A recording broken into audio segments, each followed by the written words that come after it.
প্রাথমিক প্রতিক্রিয়া হিসেবে সাভারের জাতীয় স্মৃতিসৌধ থেকে আসার সময়ে একটা প্রতিক্রিয়া ব্যক্ত করেছিলাম যে নেহায়েত একটি নির্বাচন সম্পর্কিত সময়ের ধারণা দিয়েছেন তিনি।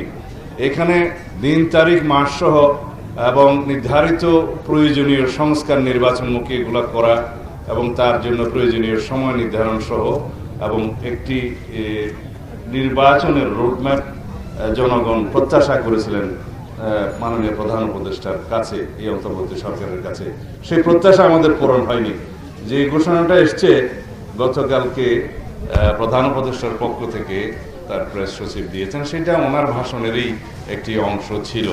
আমরা সরকারি ঘোষণার সাথে একমত কিনা সেই বিষয়ে পরে কথা বলতে পারি, কারণ এটার সাথে যৌক্তিকতা যায় না। সময়ের যে যৌক্তিকতা, প্রয়োজনীয় সংস্কার করার জন্য কতদিন লাগতে পারে, নির্বাচনমুখী সংস্কারগুলো, প্রয়োজনীয় সংস্কারগুলো প্রাথমিকভাবে এবং প্রধানতম সংস্কারগুলো মনে করি। এবং এই সরকারের প্রথম এবং প্রধান দায়িত্ব হলো একটি সুষ্ঠু, সুন্দর, নিরপেক্ষ, অংশগ্রহণমূলক নির্বাচন উপহার দেয়া।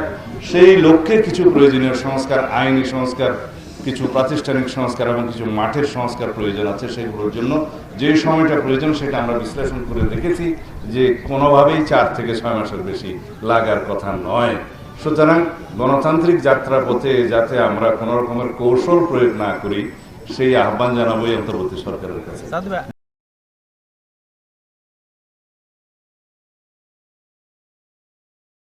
দুইটা সম্পূর্ণ আলাদা বিষয়।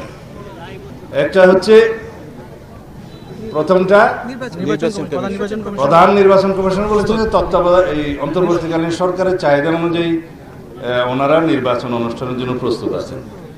বাস্তবতা হচ্ছে যে প্রতি বছর জানুয়ারির 2 তারিখে অটোমেটিক ভোটার তালিকা আপডেট হয়, খসড়া প্রকাশিত হয় এবং সেই খসড়ার উপরে বিভিন্ন রকমের উজর আপত্তি শুনানির পরে মার্চের 2 তারিখের মধ্যে এটা সম্পূর্ণ হবে এবং সেটা ফাইনাল লিস্ট প্রকাশিত হবে। এটা হচ্ছে একটা প্রক্রিয়া। প্রধান নির্বাচন কমিশন যেটা দিয়েছেন তাতে 3 থেকে 4 মাসের বেশি যৌক্তিক সময় লাগার কথা না। আমার মনে হয় যে আমি